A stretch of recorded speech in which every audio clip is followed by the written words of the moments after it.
Bonjour à tous et bienvenue dans le MAG. Aujourd'hui, mon invité est Anthony Carle. Bonjour. Bonjour, merci de me recevoir. Alors, vous êtes éducateur canin comportementaliste diplômé à Rouen et responsable de l'agence Canibest Rouen-Nord. Canibest, c'est une école pour chiens et comme dans chaque école, il y a l'enseignant ou l'enseignante. Alors, commençons par parler du métier d'éducateur canin, celui qui va donc mettre en place un programme pour éduquer le chien. Comment devient-on éducateur ? Avant tout, déjà, l'éducation canine, c'est un métier passion. Donc, il faut aimer travailler au contact des humains d'abord, des chiens, des animaux, en extérieur, par toute saison, hiver comme été, et être patient et pédagogue. Ça, c'est hyper important. Côté formation, il existe plusieurs formations. La principale, on va dire, c'est le brevet professionnel, qui est accessible à partir de 18 ans. Ce brevet, il se prépare en 2 ans. Donc il est assez intéressant, puis il est reconnu par l'État. Après, il existe beaucoup de formations professionnelles hors cycle de l'État. Ces formations, donc là il faut être quand même assez vigilant. Il faut vraiment que sur ces formations, il y ait une partie terrain assez importante. Parce que la théorie, c'est quand même primordial. Mais la formation terrain, c'est quand même quelque chose qu'il faut... c'est primordial. Ouais, qui est primordial. Et vous l'avez dit, c'est également surtout un métier passion. Ouais. Un métier où le nombre de praticiens est grandissant, mais où la profession d'éducateur canin n'est pas toujours réglementée. Oui. Sur le marché, il y a donc des professionnels de qualité, mais aussi les opportunistes aux compétences douteuses. Avez-vous des conseils et astuces pour reconnaître un profil d'éducateur douteux ? Oui. Alors en fait, la première chose à faire déjà, c'est que le professionnel vous propose un bilan à domicile en premier lieu. Ça, c'est hyper important. Ce bilan, ça permet un peu d'observer le chien, de voir s'il n'y a pas de certaines sensibilités, des peurs, d'observer aussi l'environnement du chien et de pouvoir discuter un peu avec les propriétaires de leur façon de faire actuelle, de pouvoir les rediriger vers une méthode plus douce et plus cohérente. Et ça permet effectivement de rencontrer le chien. Les éducateurs qui ne proposent pas ça, clairement, il faut faire l'impasse. Après, vous avez aussi certains éducateurs qui vont vous proposer en premier lieu de vous vendre des colliers étrangleurs, des colliers électriques, ou des choses comme ça. Donc là, c'est vraiment à proscrire. Là, on change tout de suite. Bon alors merci pour les conseils. On peut notamment faire confiance à Canibest pour cela. Et chez Canibest, vous proposez et vous devez respecter surtout un code de déontologie strict comprenant 4 sections. La première, c'est le respect absolu de l'animal, c'est-à-dire En effet, nos méthodes, elles sont positives. Donc ça veut dire qu'on n'exerce aucune contrainte sur le chien. On va chercher à stimuler par la récompense, par le jeu, par le plaisir. Alors la récompense, ça peut être soit la friandise, ça peut être le jeu, ça peut être la caresse. Globalement, après, c'est pas vraiment nous qui choisissons, c'est souvent le chien en fin de compte. C'est nous qui se mettons au niveau du chien. Donc évidemment, pas de collier étrangleur, pas de méthode coercitive. Ça, c'est vraiment l'adage de Canibest.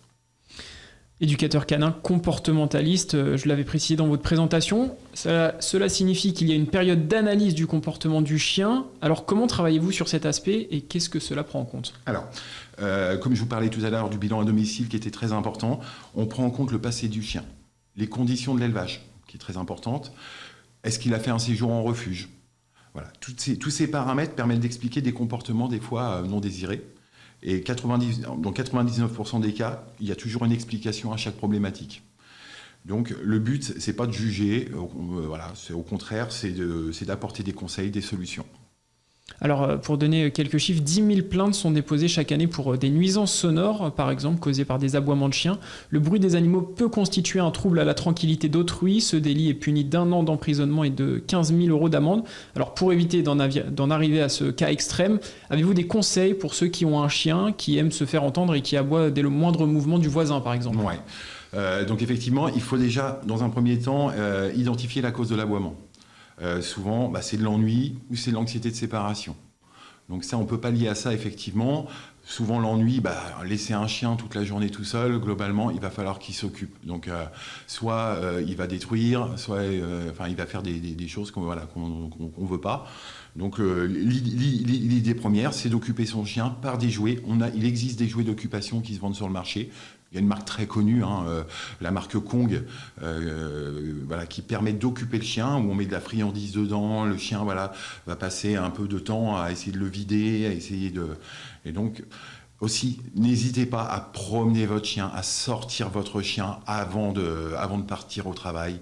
ça va lui permettre de sniffer des odeurs, de se dépenser physiquement et d'être beaucoup plus détendu pour votre départ. Donc il y a forcément des solutions comme vous les avez proposées, même si on travaille toute la journée. Ouais, il y a plein d'autres solutions, mais ça fait partie déjà des essentiels. On prend bien sûr toutes ces infos et parce qu'il existe plus de 360 races de chiens reconnues par la Fédération Cynologique Internationale. Chacune de ces races a son histoire, son rôle, son évolution qui lui est propre.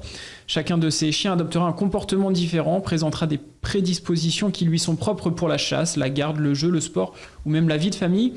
Est-ce que vous travaillez avec toutes les races ? Alors oui, effectivement, je travaille avec toutes les races. Effectivement, le choix du chien est très important. On ne choisit pas un chien que pour son critère esthétique. Il faut vraiment vérifier les besoins du chien. On ne va pas avoir la même chose. Si vous choisissez par exemple un chien de chasse avec une lignée génétique de chasseur, clairement, le laisser toute la journée dans un appartement, même si c'est un chien de petite taille, vous risquez d'avoir des problèmes de comportement. C'est un chien qui aura des besoins, il va falloir les respecter. S'il a besoin de courir en forêt, d'être avec des congénères, je pense au husky par exemple, qui est un chien de meute. Un chien de meute, ça veut dire qu'il est social, qu'il a besoin de copains chiens, qu'il a besoin de courir parce qu'il tire des traîneaux. Donc si on n'est pas capable de répondre à ses besoins, clairement, c'est pas un chien qui est fait pour nous. Si vous voulez faire du canicross avec un bulldog français, clairement, c'est pas un chien fait pour vous. Mais voilà, il faut bien s'adapter. On est là pour ça aussi. On fait gratuitement. Vous pouvez nous appeler. On va vous donner des conseils en fonction de votre vie, en fonction de votre environnement. On vous donnera des conseils.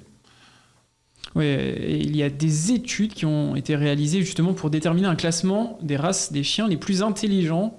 Les races les plus intelligentes, on retrouve le border collie, le berger australien, le border terrier, le caniche, le berger allemand, le labrador, le golden retriever, rottweiler ou alors le doberman. Ces races seraient en capacité d'apprendre jusqu'à 1000 mots. Alors c'est tout de même incroyable. Comment faire justement pour apprendre à son chien des mots du quotidien ? En fait, oui, c'est vrai. Hein, les chiens peuvent apprendre beaucoup de mots, également des gestes associés aux mots, aux ordres.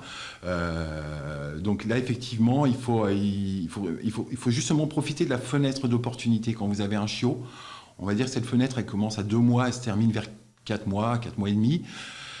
C'est une fenêtre d'apprentissage hyper importante. Et c'est là qu'il faut commencer à apprendre les mots avec la récompense. On fait asseoir le chien assis, on félicite chaudement. Il ne faut pas hésiter à être démonstratif. Et justement, ça permettra de modeler un peu le cerveau pour que le chien puisse apprendre aussi même d'autres mots plus tard, après cette fenêtre. On modèle le cerveau de façon à ce qu'il puisse travailler. Donc dès le plus jeune âge, justement par rapport à la pratique, vous proposez des cours individuels ou collectifs. Ils se déroulent à partir de 2 mois et jusqu'à 10 ou 12 ans pour le chien. C'est la tranche d'âge en fait où il est possible de faire évoluer le chien ? C'est ça, c'est la tranche d'âge où on peut faire évoluer le chien. C'est la tranche d'âge aussi où on sociabilise le chien. C'est-à-dire que tout ce qui n'est pas appris pendant cette fenêtre peut devenir une source de peur une fois l'adolescence démarrée.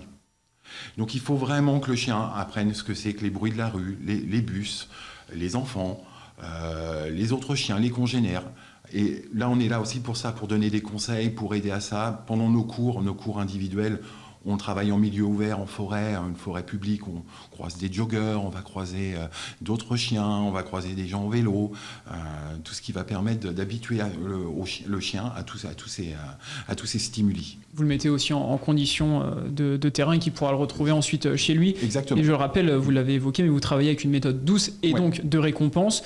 Est-ce qu'un chien qui a été maltraité par l'humain et passé une partie de sa vie en refuge peut retrouver une sensibilité auprès d'un maître et refaire confiance ? Tout à fait. Tout est toujours possible dans tous les cas. Il va falloir de la patience du nouveau maître. Il va falloir vraiment le travailler différemment des autres chiens s'il a eu des peurs, on ne connaît pas forcément son passé, on ne sait pas ce qui lui est arrivé à ce chien. Donc tout est toujours possible. Alors moi je travaille avec quelques vétérinaires de la région qui sont experts en comportement et qui permettent des fois de mettre en place certains traitements pour faire redescendre la peur du chien, le stress du chien, et pour pouvoir le reconfronter à nouveau aux stimuli qui l'angoissent. Ces traitements sont bien sûr provisoires. C'est pendant l'apprentissage. Merci à vous, Anthony Carle, pour tous ces conseils. Merci à vous. Et à très bientôt sur Sensation. C'était très intéressant. Et pour toutes les personnes intéressées, je vous invite à vous rendre à Canibest Rouen-Nord. Vous pouvez suivre l'actualité sur le site internet de Canibest et également sur Facebook, Canibest Rouen-Nord. À très bientôt. Et sachez que vous pouvez également retrouver cette émission sur notre site et application Radio Sensation.